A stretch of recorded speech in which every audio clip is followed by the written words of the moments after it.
We have met that objective and then some. The Bradley Armored Personnel Carrier will bring troops to a combat zone swiftly, efficiently, and safely. It will hold 11 men, plus a driver, and features a 20-millimeter cannon, which will provide ample firepower and at the same time flexibility.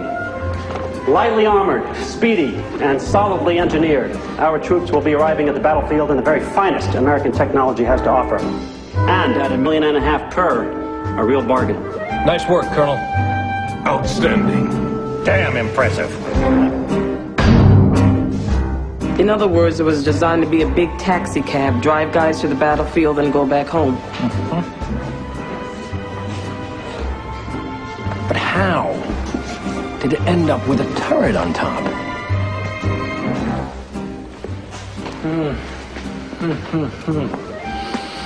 Well, this is all well and good, Colonel Smith, but... Something wrong, General? Well, with this gorilla in production, I don't suppose there's going to be anything left in the budget for my scout. Doubt it, Bob. You don't need scouts. You have radar, air recon, satellites. You always need a scout. And you know what I'm thinking? Why couldn't this thing serve as a scout? But it's a troop carrier, General. But this is a speedy vehicle. Why can't it be both? Well, for one thing, it's too big. And for the other, you can't really see out all that much from inside. Sounds like a design flaw to me. Design flaw? No. No, we'll just stick a turret on top with lots of opticals. But then, sir, it'll be even bigger. Well, what's your problem, Smith? Not elegant enough for you? Well, the thing is, General, it's kind of hard to do a sneak and peek when you're over 10 feet tall. He's got a point, Bob. Well, all I know is we need a scout. This is fast enough to do the job, and it's funded. Well, actually, we're a hair over budget. You turn the Bradley into a scout. We're going to be selling them off to some El Presidente de Chimichanga in no time. Anything for surveillance ends up south of the border before the paint even dries. When you needed that anti-aircraft gun, who backed you up on that? You did, Bob. And who testified to appropriations on behalf of that gun? You did, Bob. I'm talking to appropriations next week. Now, do I sell you on my scout or do I not? You did, Bob. And how about some portholes along the side for individual firearms so the fellas can stick out their guns and shoot people? Good. And you know what, Colonel? We already have the turret. We ought to get the biggest bang we can up there. I'm sorry, bang, sir? You can't hurt anybody with that pansy-ass gun. Add on some firepower. Where am I supposed to fit the extra ammo? I don't know. Can't you just shift things around? Make some room. You already got 4,400 rounds of machine gun ammo. Now you want to add 25-millimeter shells. General wants his ammo. He can't have his ammo unless he runs alongside this thing carrying it. Well, can't you just squeeze it in? No. Oh, come on, just squeeze it in. We're not trying on Levi's here, Colonel. Are you telling me that in a vehicle this size you can't find room for a few rounds of ammunition? Not in its current configuration, no, sir. So the configuration's wrong. There must be something you can dump. Dump, sir? Something you don't need. General, the interior is very spare. Besides the ammunition and the men... Maybe you can leave one of the fellows behind. With the ammo where the men go. Sir, it is a troop carrier. So, make a couple extra trips. What's the difference?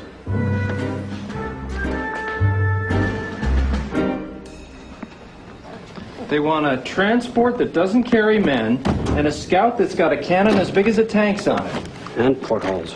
Oh, great! Portholes. So the guys can shoot out whatever they can't hit with their cannon. You don't have to buy the damn thing, Jones. Just draw it.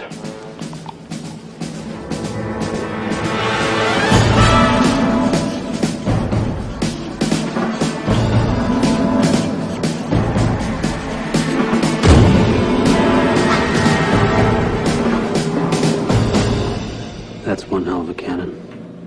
That's a problem. Why?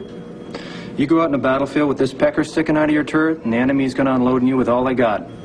Might as well paint a big red bullseye on the side. But it's a troop carrier, not a tank. Do you want me to put a sign on it in 50 languages? I'm a troop carrier, not a tank. Please don't shoot at me.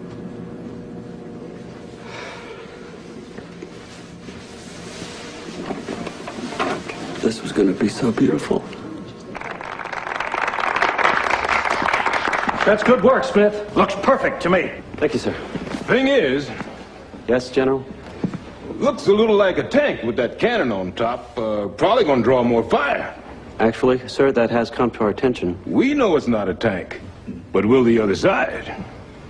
I guess we could always thicken the armor, toughen up the hide a bit. Colonel Smith, could you explain why you put those portholes there? Yes, sir. As per your request, so the men could shoot out at the enemy. You're joking, aren't you? Besides, portholes? What are we in now, the Navy? Say, you think you could make this thing amphibious? You know, get the troops across a river? No. No, sir. No. No. Amphibious? The Bradley's supposed to swim? In theory, at least. Amphibious troop carrier / scout. / tank. Couple more months, I bet they can get this thing to fly. What's this in the margin? Please help me. I am losing my mind. RLS.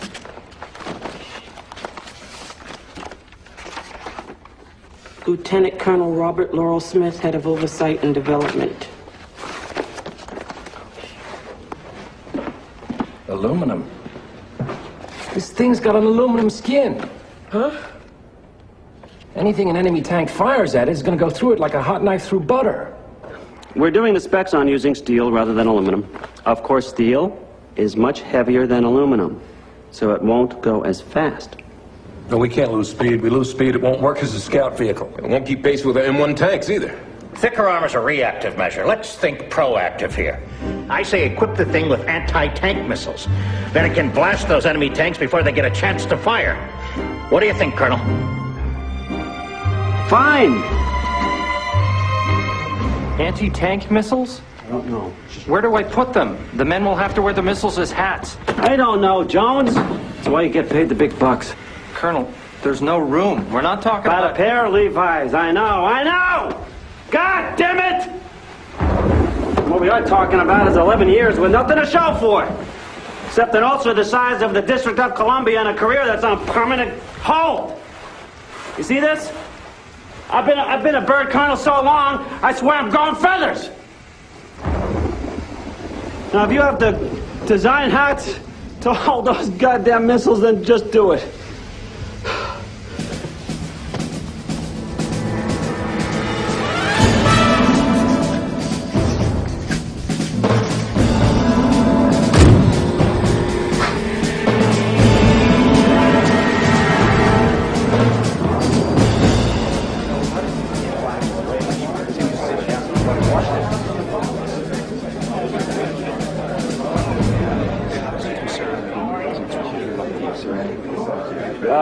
Ladies and gentlemen, if I can have your attention, please. If you'd all just take your seats. Thank you. We are pleased to present a scale model of the new Bradley fighting vehicle.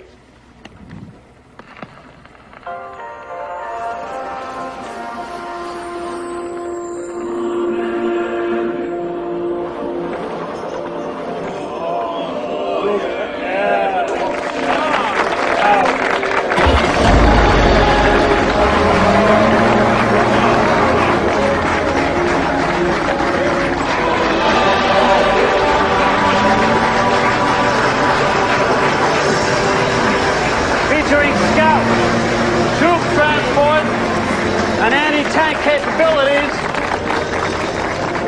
It carries 6 men. How many was it supposed to carry? 11. Bradley is outfitted with the most sophisticated surveillance equipment ever developed. It is also equipped with a rapid-fire cannon and an anti-tank rocket launcher. Which means it's loaded with 1,500 shells and 10-tow anti-tank missiles. So in summation, gentlemen, what you have before you is a troop transport that can't carry troops, a reconnaissance vehicle that's too conspicuous to do reconnaissance, And a quasi-tank that has less armor than a snowblower, but has enough ammo to take out half of DC. Fantastic. Congratulations.